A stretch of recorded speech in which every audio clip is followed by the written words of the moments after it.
Hi, everybody. Thank you so much for joining us today. We're going to give everyone a few minutes to get out of the waiting room and into the webinar. So in the meantime, be sure to use the chat and say hi and tell us where you're from. Jay, where are you joining us from today? I am from Atlanta. Awesome. Is it super hot there, I'm assuming? It's in the 90s, so not really. Oh, that to me is very, very hot. We don't break 90 here, and I'm still like, whoa. Are we? Can you hear me? Yep, I can we're hear you. live, Rich. Oh, hey, hello. And we're live. Hello, Jay and Marissa. How are you? Oh, Good. I'm good. Sorry about that. Technical difficulties, Jay, I think when we met, we were in Lake Tahoe, and I think it was a perfect 70 degrees. And you're saying what, it's 90 now near you? It's about that, yeah. All right. That's fair. That's okay. I don't know, Marissa, sorry I came in and blew up yours. Go ahead. Sorry. You're fine. I was just getting started and Yeah. introducing us and Kangaroo Time. I'm Marissa. I'm the content marketing manager here, and we're excited to have Jay Whitney on with us today for today's webinar. But before we get started, we just wanted to introduce Kangaroo Time. If you're new to our webinars, we have a childcare software system that's designed to help you grow your business. But really, our goal is just to help childcare providers in any way that we can. So we also have another company called Clay that we recently acquired, and that is a teacher support tool. So it's actually free to use, and it automates lesson plans and activity generation. So I'm going to share that link so you could sign up and get started and help your teachers out this back to school season. And then beyond our systems, we also like to provide resources like this, like our webinars. So we have Jay joining us today. We will give you certificates for joining tomorrow, along with the recording. But today, Jay is going to join us. He is the founder of Childcare Brokers, and he's going to talk about valuations for your childcare business and how a valuation is calculated. So welcome, Jay. We're excited to have you on. Oh, thank you. Yeah.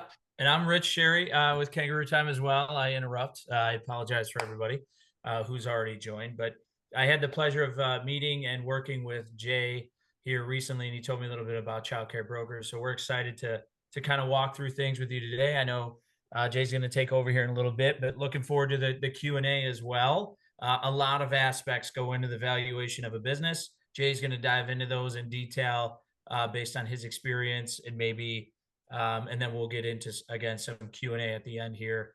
Marissa, I believe we're recording and it's going to be all sent out, certificates, all that sort of stuff. So if anybody has any questions, please put them in the chat. And then we'll go from there. But Jay, take it away. Okay.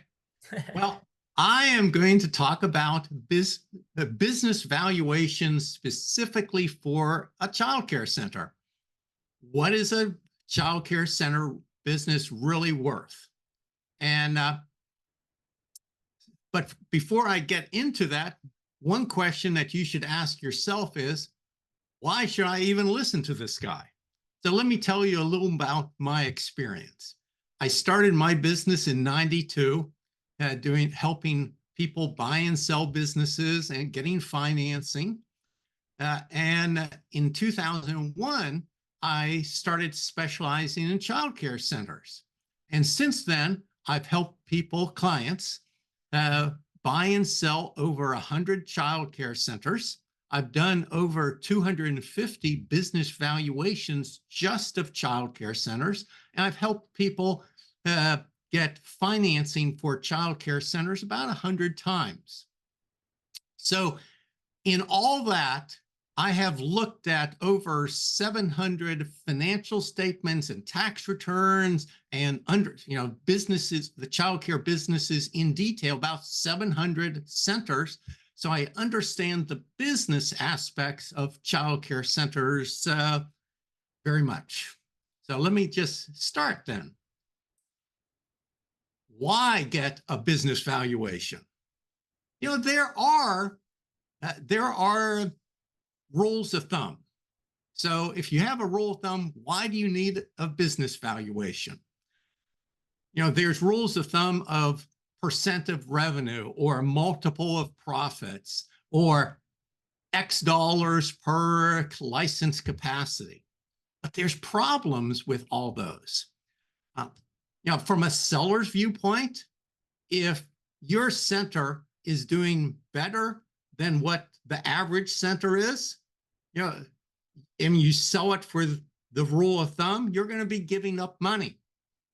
The other way, if you market it for the rule of thumb and your center is not doing as well, you're going to keep your center and never sell it. From a buyer's point of view, if you make an offer based on the rule of thumb and it's a great center, you are likely not going to buy it because other buyers are going to buy it.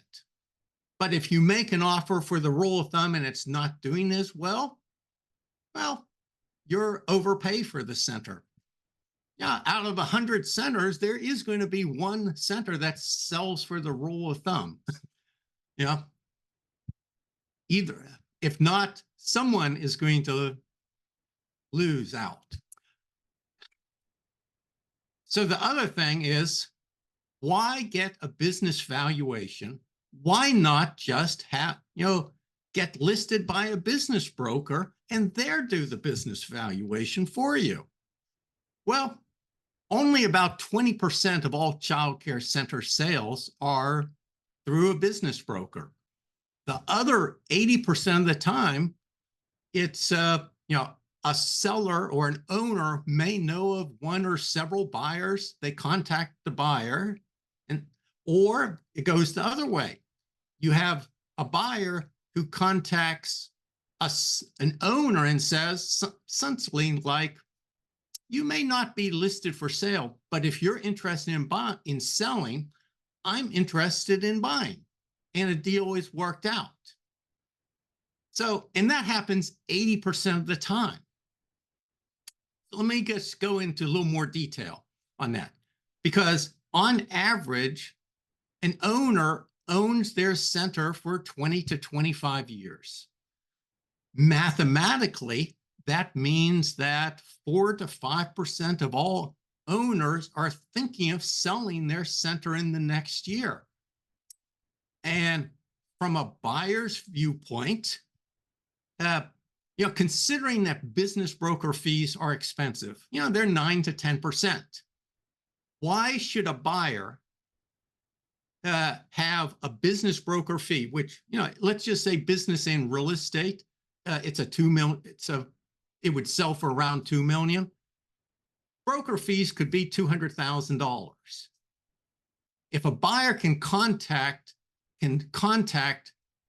200 childcare center owners and find 8 to 10 center owners who want to sell their business, why would they have a broker involved? Because that commission is either going to come from the buyer or the seller. So that's why it's important to know what your business is worth, so you can, if a buyer asks you, what is your asking price, you can tell them. And it's a reasonable asking price. So how do you calculate the adjusted profit? That's really the first step, the cash flow.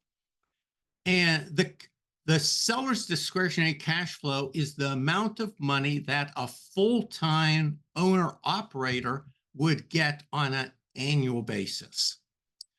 So let me give you an example. Say the net income on the income tax return is $120,000. And then you add interest, you add taxes. If it's a C corporation, there's taxes. Add depreciation and amortization. In this example, the EBITDA, or earnings before interest, taxes, depreciation, and amortization, is 230. And then there's more that will be added. You add the owner's compensation. Here it's $100,000. And then you add owner's perks. Now, owner's perks could be health insurance. It could be something like the owner took a trip to Hawaii and they expensed it to they expensed it on their tax returns because they visited childcare centers when they were there. So it made it a legitimate business expense. You add those back. And then there's rent. Some owners pay, they own the real estate and they pay themselves more than the fair market value rent. In this example, the business is paying the LLC $250,000, but the fair market value rent is $200,000. The net of all that is $400,000. So that is the seller's discretionary earnings. One thing. For the owner's compensation, that is for a single owner. In that, there are centers where it's a husband and wife, and they're both working in the business, and they're both working full time. Both. If a buyer were to buy that business, they would have to replace one of those spouses with an employee. So if it would cost $40,000, $50,000 to replace one of those spouses with a new employee, then instead of $400,000, that the seller's discretionary earnings would be $350,000.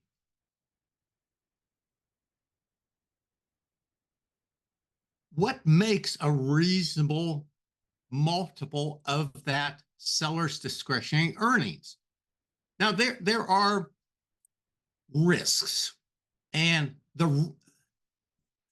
what makes a risk what constitutes a risk can either increase the risk or decrease the risk. If it increases the risk to a buyer, the multiple is going to go down. If it lowers the risk, the multiple is going to go up. So here are a lot of the main factors, and let me cover some of them. Like owner's involvement. If an owner is working full-time, that's normal. But if there's an owner that only works like 10 hours a week, the multiple is going to increase because of that. Transferability of revenue.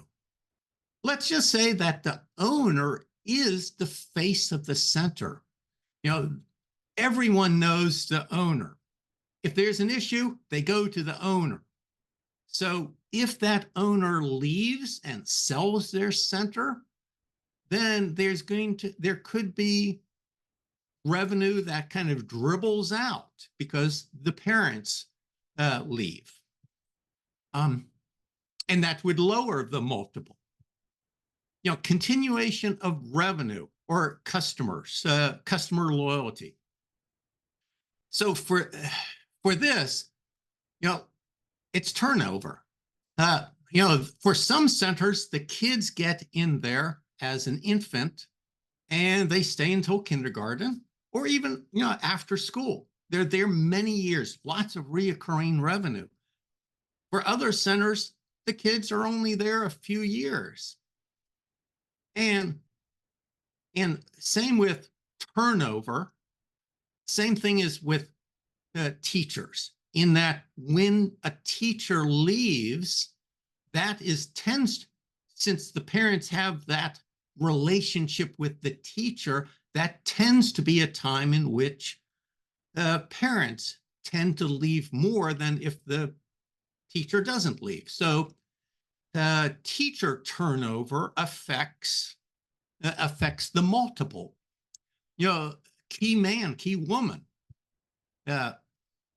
If you are selling the center and the director is also going to leave, that is a significant change. that is for the operations of the business. So that is going to, if that director is also going to leave, it's going to lower the multiple. Management depth. Let's just say that, ideally for a center, you have an assistant director that's fully capable of becoming the director, and a teacher that's fully capable of becoming an assistant director, and an assistant teacher fully capable of becoming a teacher. And from a buyer's viewpoint, that's great. But if that's not the case, then, if an employee leaves, then instead of just replacing that employee, it can become a crisis situation for that buyer, especially during the initial period of ownership. And that adds an additional risk level to that buyer, and that would lower the multiple. Conditions of financial records. Now, my background is accounting, CPA, and this, I'm very familiar with this one. For this, there are centers that they have good monthly financial records, and there's other centers that the only time they prepare a financial statement is at year end for their taxes. From a buyer's viewpoint, that having just one year-end financial statement is so much more riskier than having monthly financial statements, because the buyer really can't trust a yearly financial statement as well as a monthly financial statement. They can't tell if there is something wrong with it. And it will significantly affect the multiple. To give you an example, if there is a multiple of, if there's two centers exactly the same profit-wise, and one, let's just say that they're making $200,000 and the multiple is 3. On the center with good financial records, it may sell for a multiple of 6 or 600,000. For the ones with poor financial records, it will probably sell for at least 1/2 of a multiple less. So 500 versus the 600. It will cost that owner, that seller, $100,000 just because they don't have good financial records. Growth prospects. Some centers are at capacity, in that if a buyer buys them, there is nowhere that a buyer can go except down. Other centers are at, say, 70% enrollment to capacity, and a buyer can grow it. That growth prospects is worth more. That center, even if they're exactly the same profit, the one with growth prospects is worth more than the other center who is doing as best as they can ever do. Let me skip down to financial strength. Now, financial strength is, of course, a center that is very profitable, has a higher multiple than one that's a lower profitability. The other thing dealing with financials is, especially with a center centers that are leased. Some landlords require a buyer to do a personal guarantee of the lease. And, that personal guarantee can amount to several years of lease payments. So if that personal guarantee is, I'm going to make up a figure, $500,000, that adds $500,000 of risk to that buyer. There's other leases where there is no personal guarantee or a minimal guarantee. So of course, that because of the lower risk, it will, if they're exactly the same in every other area, that one with the lower risk, lower personal guarantee will sell for more than one, higher than the one with higher personal guarantee. Hey, Jay, quick question. Yes. Quick question. So I have a lot of questions, but we're waiting until the end. But the length of a lease, so in general, is it more valuable for the, I'll call it, like, depending on the buyer or the seller, but like the center itself, is it better to own or lease? I think it's personally better to own Okay. because the owner is going to get The equity in the property and all that sort of stuff, right? yes. Yeah. Okay. So if sellers looking at business and they're leasing, and you'd mentioned like loan guarantees or lease guarantees, how do you manage that? Is it duration of the lease? So 3 year, 5 year? Is it amount? Is it a blend? I'm just like, because there's some stability in knowing what a lease payment is into the future if you have that gap to grow in, because then you have that consistent cost structure. But then you're extending yourself 5 years, whatever that is. Is that making sense? Yes.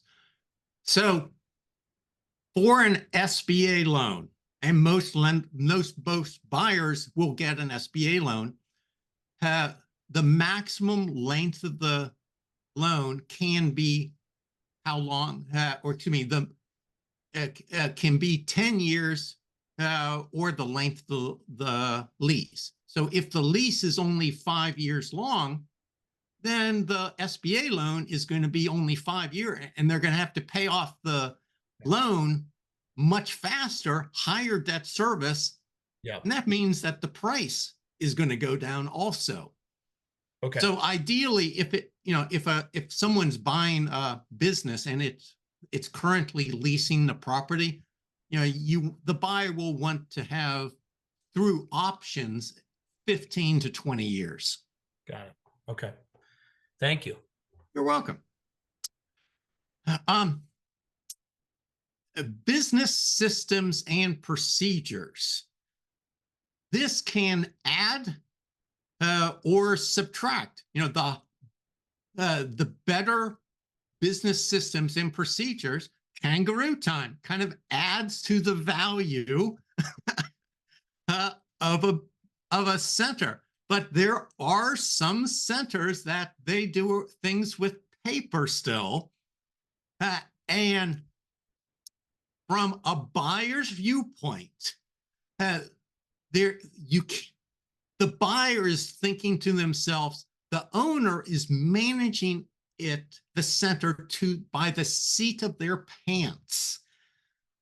As the buyer, I haven't owned the center for the last 20 years. I can't manage it from the seat of my pants like this current owner is doing. So they're going to value it less than if it has a good system, with QuickBooks and kangaroo time. So what are those multiples? For small centers, it could be only a multiple of 1 to 1.5. And let me give you an example. A lot of buyers, let's just say a center is only making $50,000 of profit. Most buyers can make $50,000 just in W-2 wages as an employee. So why should they pay much for their center? And if they get a big loan, the debt service is going to reduce it anymore. So that's why, if a center making $50,000, it may sell for 50 to 75. Now, it may have lots of opportunities that would make it go up, but a multiple of 1 to 1.5. Now, most childcare centers do sell for a multiple of 2.5 to 3. And if a center is a larger center or a very profitable center, they could sell for 3.5 to a 4 multiple. For a very profitable center or small chains, they're going to sell for a multiple of 5 to 6, but that's not going to be based upon the seller's discretionary earnings. That's going to be based upon the adjusted EBITDA. And, because the buyer is going to put in an employee to take over the role of the owner, while they manage their other centers.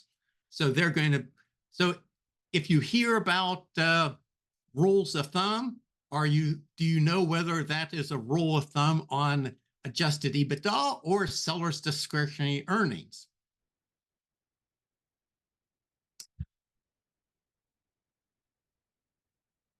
Let me give you an example now.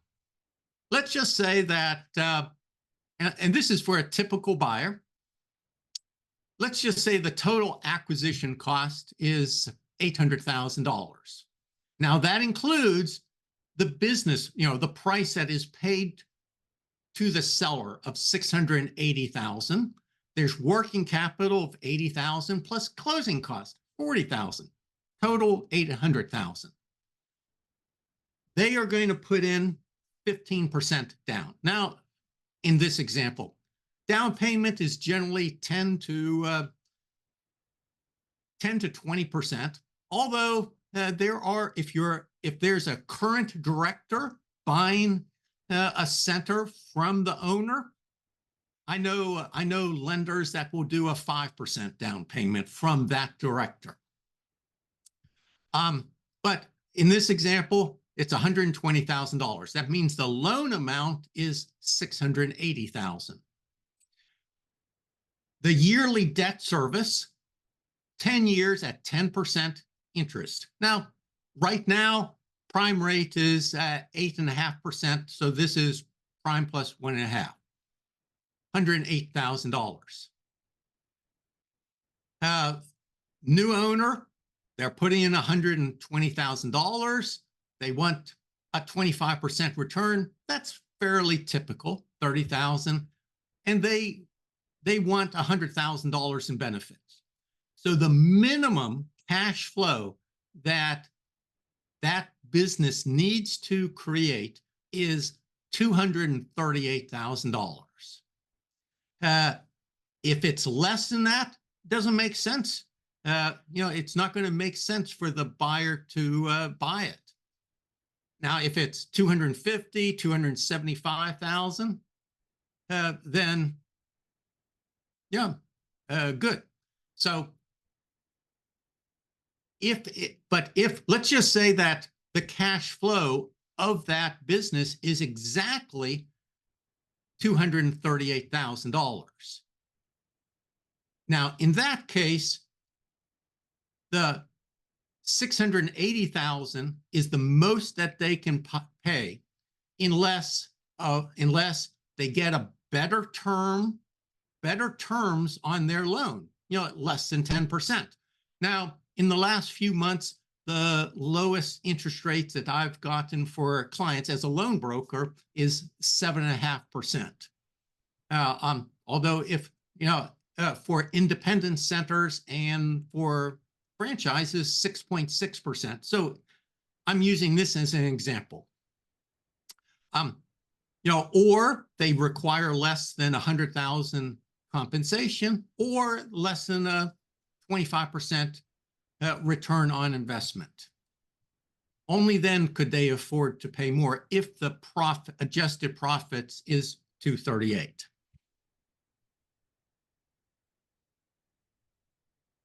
Another valuation method is using discounted cash flow. And you use this when the expected results in the future far exceed the past results. So, and it's only based upon verifiable actions. Like there is a new elementary school that is being built, or there is a new subdivision that is coming around, or the current owner, uh, 4 or 5, 6 months ago, they realized that their labor expense was high, and they started managing it better. So their labor as a percent of revenue dropped from 55% to say 45%. That is something, that could increase the multiple, or to make it more valuable. Or another thing is tuition prices were recently successfully increased without any decrease in enrollment. And I've seen centers, they have increased in the last year as much as 20% that I've seen. And that is worth more, especially if people didn't pull out their kids because of that.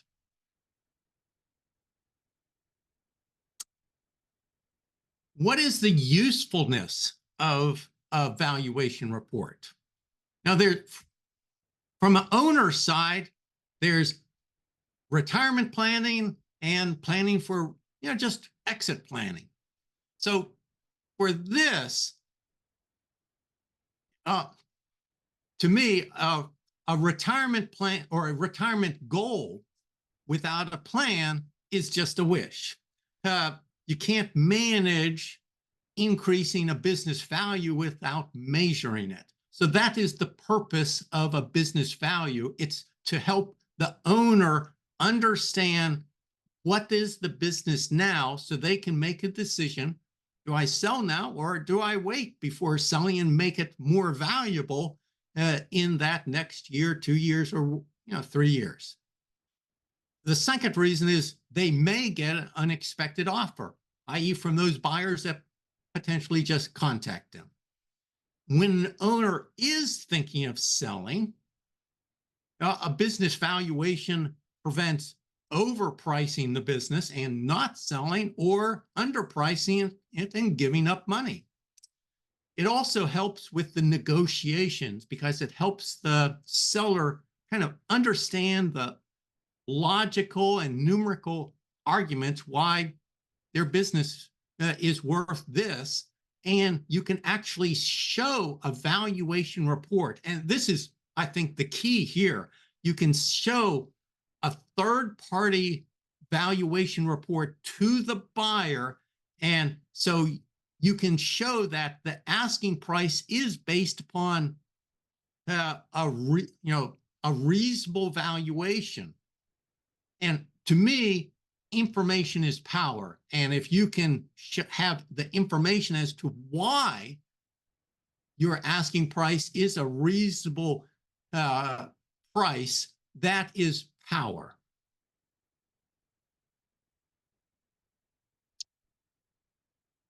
The usefulness from a buyer's viewpoint, it's to prevent overpaying.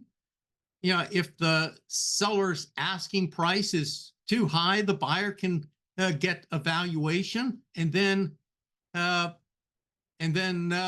use that to show the owner that their center is too high.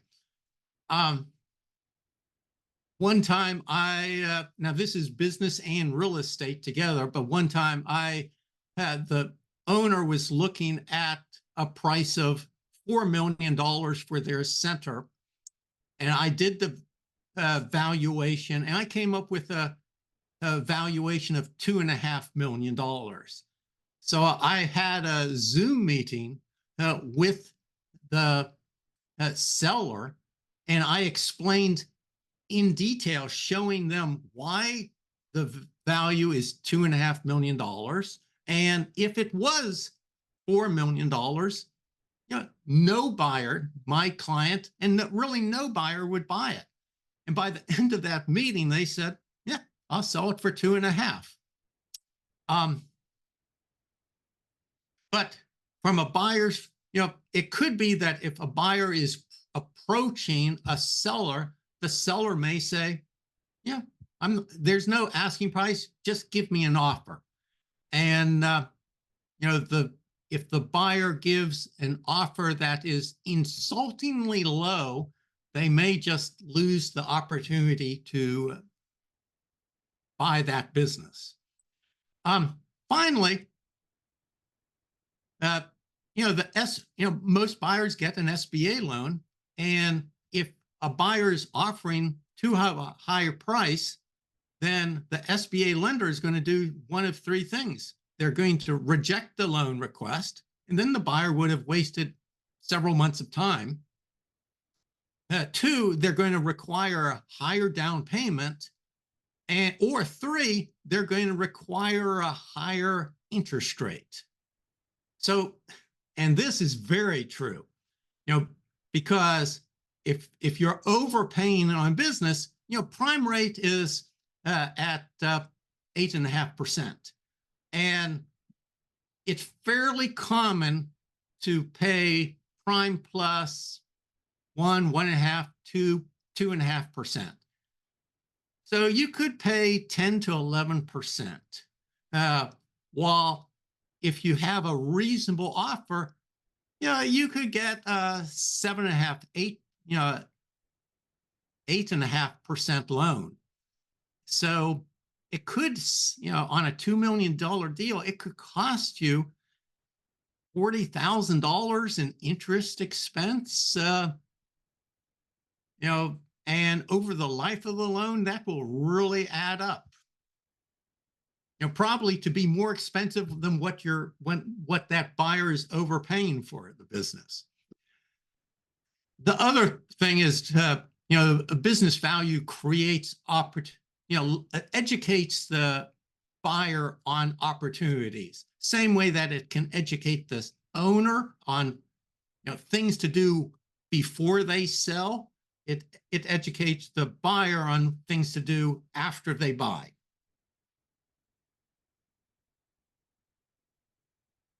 Mistakes that owners make. I've heard a lot of owners say, for me, it's worth more. And I always say, sellers, put yourself in the shoes of the buyer and ask yourself, would you pay this much money for the child care center business? And if you do, how are you going to earn money as the buyer? Because no buyer is going to buy a center and then after acquisition have to put money into it or not make a salary. You should have a valuation based upon experienced third party, which is often not the center's CPA. They're great in bookkeeping and taxes, but valuations, especially for the factors that increase or decrease a child care center valuation, they're not the expert. Other mistakes is they've heard that a similar center sold for a specific amount. They know their center's better, so they want at least a better price. Or they know what they paid for the center and they want more. Or they invested so much in the center and with money and sweat equity, and it has to be worth that sweat equity or they're not going to sell. Now, sooner or later, everyone sells because everyone retires and dies or has health problems. And unfortunately, when that happens, the value will decrease enough that they will sell or close. The right price is often the dream price. One thing that I should say is a valuation is a good estimate, but it is an opinion. The final price is reality because there are different interests that buyers and sellers have. Owner's illness is one of them.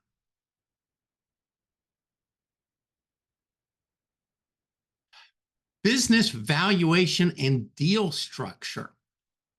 So for here, if there is, most centers that are sold have seller financing to some extent, 5%. But if there's no seller financing, it can reduce the price because that increases the risk to a buyer. And that price, basing it on thousands of transactions, with some with seller financing, some without, it can decrease the price by about 10%. Stock sale versus asset sales. Most transactions are classified as an asset sale. But for sellers, their CPA tells them often, if you do a stock sale, you're saved taxes. Well, one thing that their CPAs fail to mention, that if they sell it as a stock sale, the price will go down significantly, because an asset sale has certain tax advantages by amortizing goodwill and amortizing and depreciating things that a stock sale, the buyer doesn't have. So if the buyer through a stock sale has to pay an additional, for example, $500,000, and I've seen it as high as $800,000 of taxes, because it would be classified as a stock sale, that buyer is going to reduce their price by $500,000, $800,000.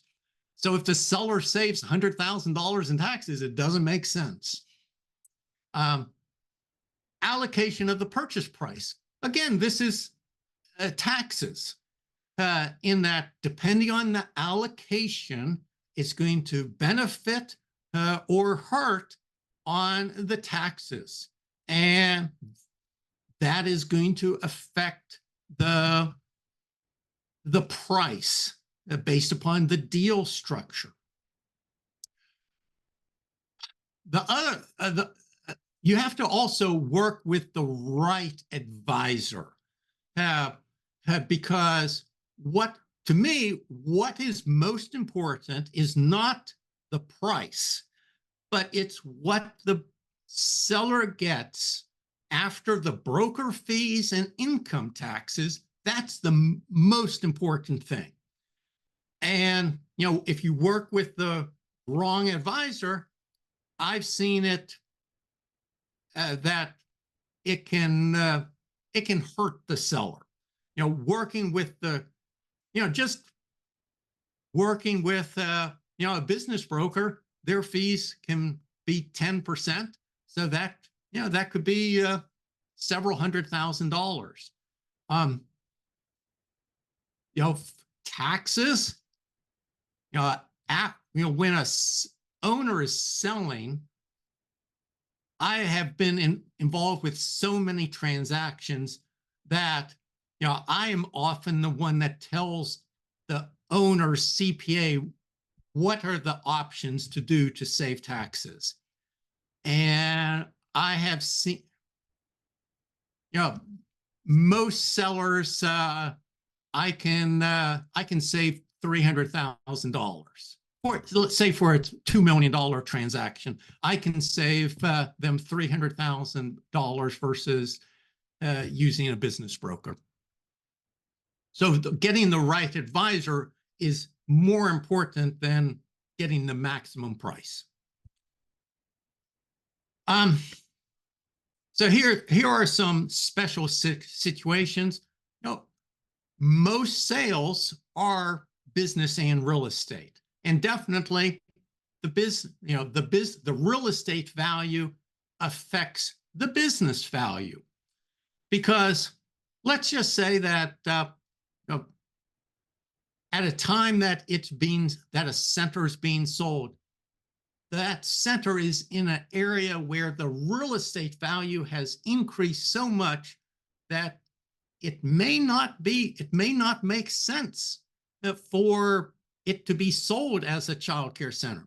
Let's just hypothetically, the real estate is worth $5 million, but the business is not making enough to support a $5 million a loan on a $5 million piece of real estate. Maybe it's enough to support a $4.5 million piece of real estate. And let's just say that the business is worth $1 million.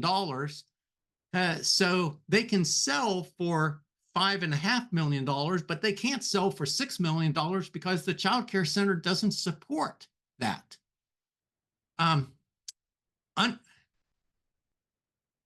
Oh, excuse me. Let's see.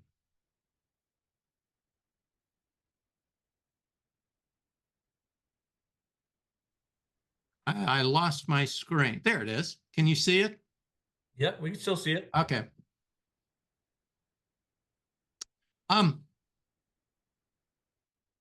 Underperforming the centers, if a center is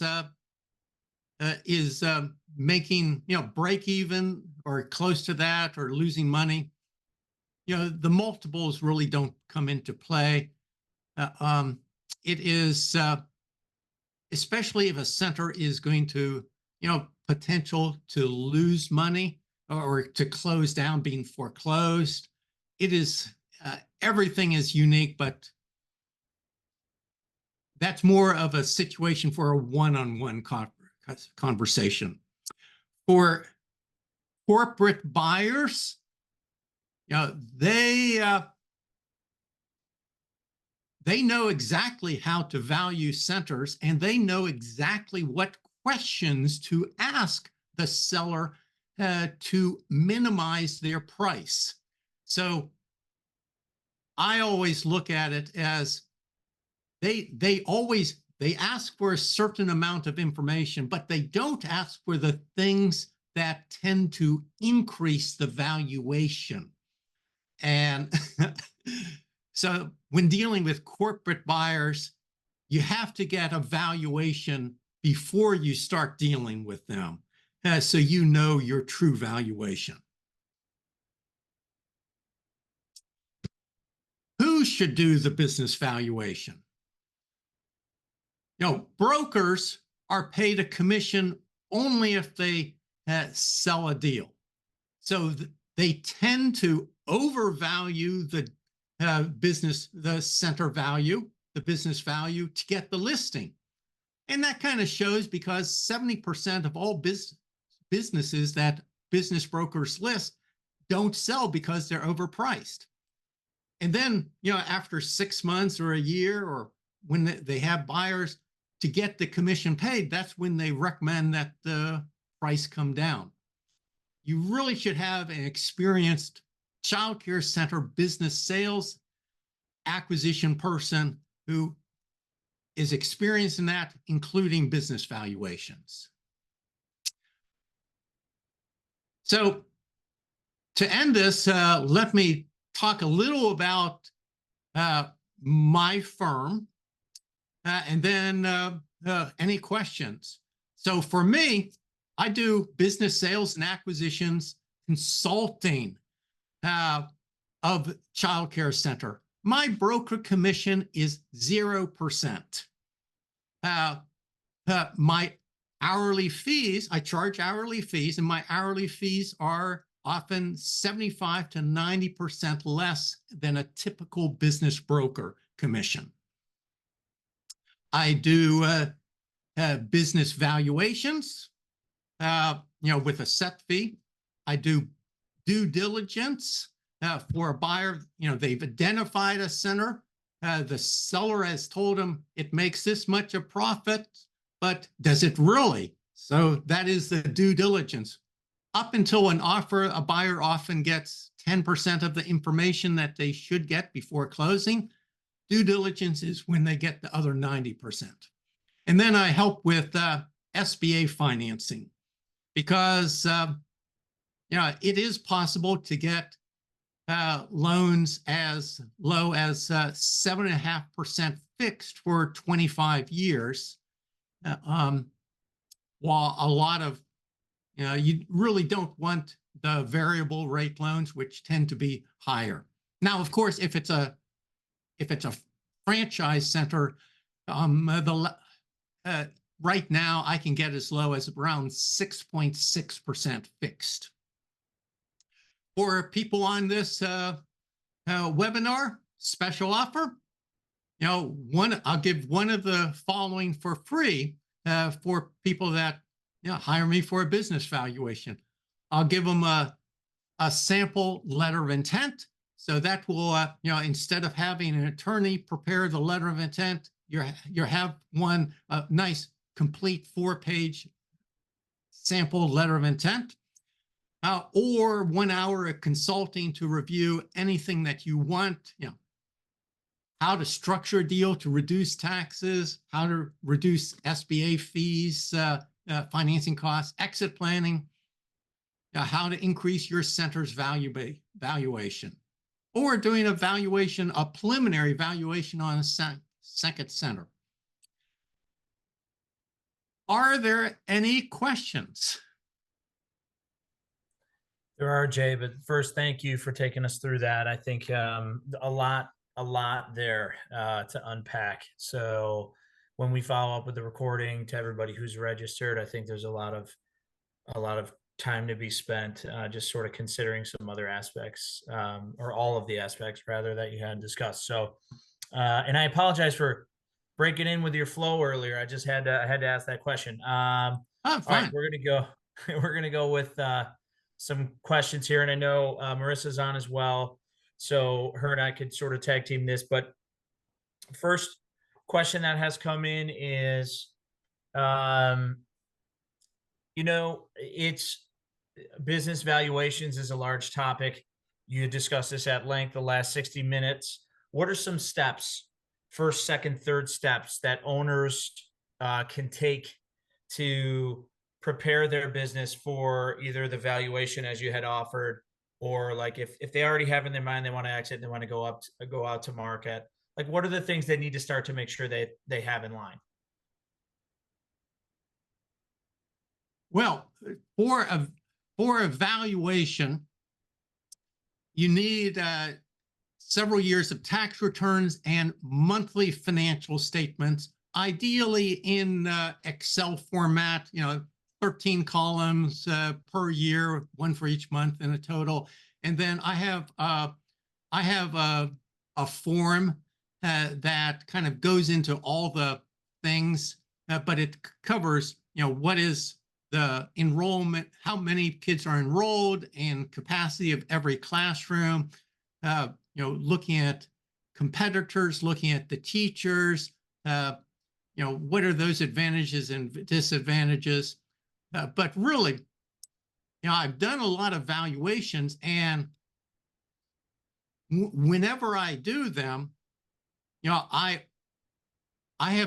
know for over 100 centers, I've done the business valuations, and I've said, okay, you will be able to sell for this much now, but here are 2, 3, 4 things that if you do,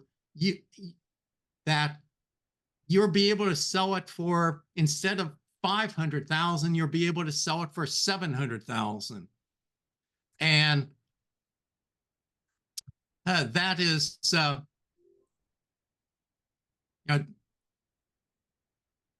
understanding the business and having the systems so that they can manage it. Yeah. How, another sort of variation of a question that has come in, how often would you say a childcare center, a business, needs to be sort of checked on the valuation side? Is it once a year, once every 3 years? Like, what's your recommendation there? Well, if just using the, on average, it's going to be for, owner owns it 10 to 25, or excuse me, 20 to 25 years.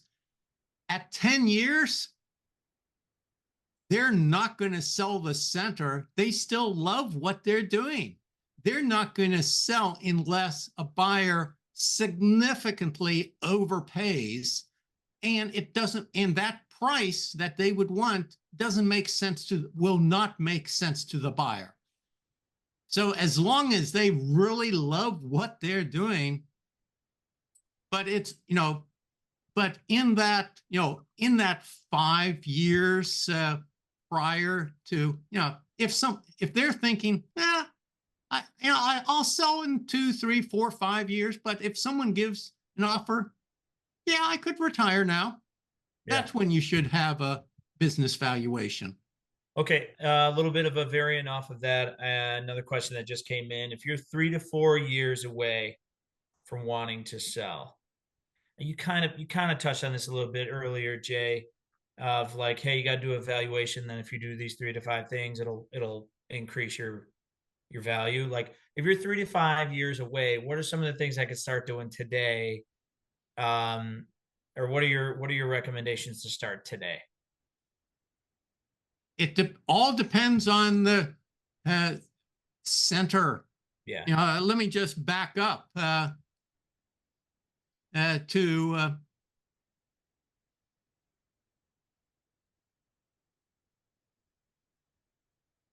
okay, here. These are the main factors. If any of these are things that would tend to increase the risk to the buyer, that is something that they need to work on. Okay. Now, of course, the other thing is increasing the profits. Right. But, so there's 2 factors. One is the multiple, and that's this, and 2 is the profits. Okay. I know we're coming at time for one more. Do we have time for one more question, Marissa? Are we? Yeah, cool. Okay. I hope that answered that question. Again, I was with you there, Jay. I think every circumstance is a bit unique, like demographics, growth, competition, everything you have in there. So like you just maybe a good start, give Jay a call and have him sort of talk to you, and then maybe based on that conversation, there's 3 to 5 things that can just be softballs for you pretty quick. So that would be fantastic. Not the last question asked, last question we can get to.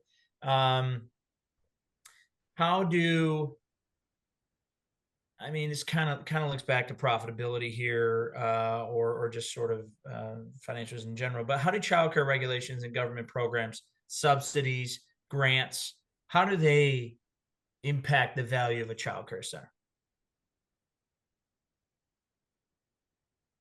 For grants, the grants are just taken out. If they are getting $100,000 of grants and that increases their profit by 100,000, grants is just eliminated, because that is not something that the buyer will be able to expect in the future.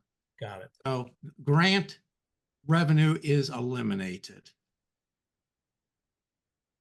What about on the child subsidy, like family subsidy side of things? That's pretty consistent. Well, let me be careful how I say this, but that's fairly consistent. Okay, so for this, it's customer concentration.